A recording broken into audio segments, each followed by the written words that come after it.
सम्मेलन Shri Vighnaraj charitable trust संभव साहित्य संसद जो अच्छी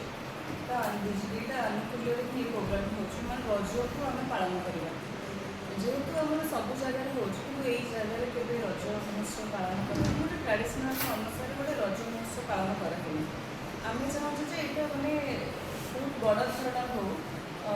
ये जो पाखापाखि लोक मैंने अच्छा से मैंने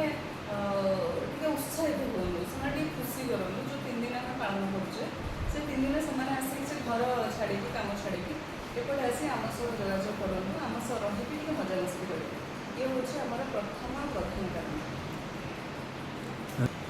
आमर प्रधान सही ग्राम पंचायत ऑफिस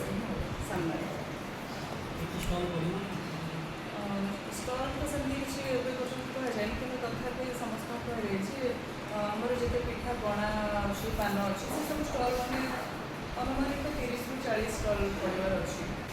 कार्यक्रम आम प्रथम दिन पहली रज जमी हुए ता पूर्व दिन सजबाज हम तापर दिन आमर फास्ट संडे 14 जून आमर प्रतियोगिता सब हम मैंने रज कर रज क्वीन तापर आम रज राजा गोटे अच्छे गोटे श्रेष्ठ ओडिया से जो नारी मैंने अच्छा से प्रथम कारण हूँ श्रेष्ठ ओडिया से टैग कर सेकेंड दिन हूँ आमर साहित्य गोटे सम्मेलन हम ओडार जिते सब अच्छा साहित्यिक मानक नहीं प्रोफेसर मानक सांबादिक मानक नहीं से सम्मेलन कर सन्धार पुणी अच्छे कल्चरल प्रोग्राम आम थर्ड आम रखीचु जो 2 दिन जो कार्यक्रम होती से पे उत्साहित करने अवसर मिले यहाँ प्रथम हम एवं जेहेतु गाँ गहली यहाँ पालन कराए विशेषकर ओडार केन्द्रापड़ा जिले में यहाँ उत्सव मुखर हो जाए सहर जो बढ़ला आमर पेरिफेरियल डेभलपमेंट है तेणु सहर ये माड़ी आसला आम लोकाल को एवं ताधे जो सब करा गोटे उत्सव कोटी आमर बोधे 14, 15, 16 रज हम तेणु ता पूर्व आम विभिन्न प्रकार सेल्फ हेल्प ग्रुप को आमंत्रण करूँ ता भितर स्कूल गुड़ा को सब निमंत्रित कर भितर प्रतियोगिता बढ़ाई स्कूल छुट्टी अच्छी आगे पाखक जाई हेडमास्टर हेडमिस्ट्रेस मान ये विषय अवगत करी केमी से पार्टिसिपेट करेंगे यहाँ भल हो तेणु से दिगरे प्रयास आम जारी एवं आ गए कथा कौन ना आसन बसा काले हो पार से टेंटर व्यवस्था करूँ स्टल व्यवस्था करूँ गेस्ट मैंने जो मैंने आसे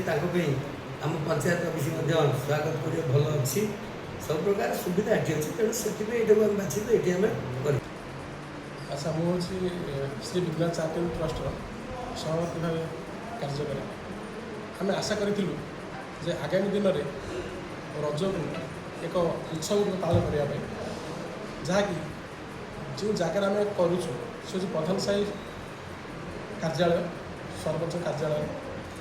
अच्छा आम देखी जे ओडार कोण अनुकूल रज उत्सव पालन कर जेहेतु यह राजधानी निकटवर्ती अंचल लोक मन में एक नुआ आशा नुआ आलोकर आशा आने आम चेष्टा करूँ यही रज पर्व मध्यम ओडार परंपरा ओडार रीतिनीति को नहीं जो आम कार्यक्रम रही यही अंचलवासी मन में एक नूतन उद्दीपना जागृत कर आशा करें। नमस्कार मो Shri Vighnaraj charitable trust chairman आमर आज गोटे प्रथम प्रस्तुति बैठक चली सरपंच कार्यालय ये आम चाहूँ जे रज को गोटे आम जमी गाँवली ढंग पालन करने रज जेहेतु आम बड़ पर्व किंतु एरिया रे केबे हेनी पर्वटा तो आम चाहूँ प्रथम करे आम ही पालन करवा आम ट्रस्ट जरिया प्रधान साई पंचायत ऑफिस सामने हम आमर रजर सजबाज जो थाए पूर्व प्रस्तुत थाए सेटा 13 तारीख दिन हम संध्यारे सब एरिया लेडीज मान को डाकिकी झील मान को डाकिकी आम जमी मेहंदी लगा ଅଳତା ଲଗା ଏସବୁ ପୂର୍ବ ପ୍ରସ୍ତୁତି ହବ। ତା ପରଦିନ ହଉଛି ଆମର ପ୍ରତିଯୋଗିତା, ମାନେ ଏରିଆର ଏଇ ଆମର ଏଇ ସବୁ ପାଖାପାଖି ଅଞ୍ଚଳର ଝିଅ ମାନଙ୍କୁ ଡାକିବା, ପୁଅ ମାନଙ୍କୁ ଡାକିବା, ସେମାନଙ୍କର ଗୋଟେ ପ୍ରତିଯୋଗିତା ଯେମିତି କି ପୁଚି, ଡ୍ୟାନ୍ସ ର, ସଙ୍ଗ ର, ମାନେ ଲୋକ ଗୀତ ମେନ୍ ହଉଛି ଆମର ଏଇ ଯୋଉ ପ୍ରଚଳିତ ସବୁ, ସେମାନେ ଆସିକି ଟିକେ ନାଚ ଗୀତ କରିବେ। ତାପରେ ସନ୍ଧ୍ୟା ବେଳକୁ ଆମର 3 ଦିନ ଯାକ କଲଚରାଲ ପ୍ରୋଗ୍ରାମ ଅଛି। ଆମର ରଜ ସଂକ୍ରାନ୍ତି ଯୋଉ ସେକେଣ୍ଡ ଦିନ ଅଛି, ସେଇଦିନ ଆମେ ଗୋଟେ ପ୍ରୋଗ୍ରାମ ରଖିଛୁ, ମାନେ ଅଲ ଓଡିଶାର ସାହିତ୍ୟିକ ମାନଙ୍କୁ ଡାକିକି ସେମାନଙ୍କ ଦ୍ଵାରା ହିଁ ମାନେ ସେକେଣ୍ଡ ଦିନ ପ୍ରୋଗ୍ରାମ ରଖିବା। ସନ୍ଧ୍ୟାବେଳେ ସେମିତି ସେଇ କଲଚରାଲ ପ୍ରୋଗ୍ରାମ ଅଛି। ଏଇ ସବୁ ସରିଲା ପରେ ଆମର 16 ତାରିଖ ଦିନ ସନ୍ଧ୍ୟାରୁ ହିଁ ଆମର କଲଚରାଲ ପ୍ରୋଗ୍ରାମ, ମାନେ ମୁଖ୍ୟ ପ୍ରୋଗ୍ରାମ ଷ୍ଟାର୍ଟ ହବ। ଶୁଣ ବହୁତ କିଛି ଅଛି, ମାନେ ଓଡିଶାର ବହୁ ହାସ୍ୟ ଅଭିନେତା ଆସିବେ, ଯୋଉ ମାନେ ବହୁତ କଳାକାରଙ୍କର ଆଗମନ ଅଛି ଏଇ ଜାଗାକୁ। ବହୁତ ଆକର୍ଷଣ, ଯେହେତୁ ରଜ ଟିକେ ମାନେ ଟିକେ ଧୁମ ଧଡାକା ହବ।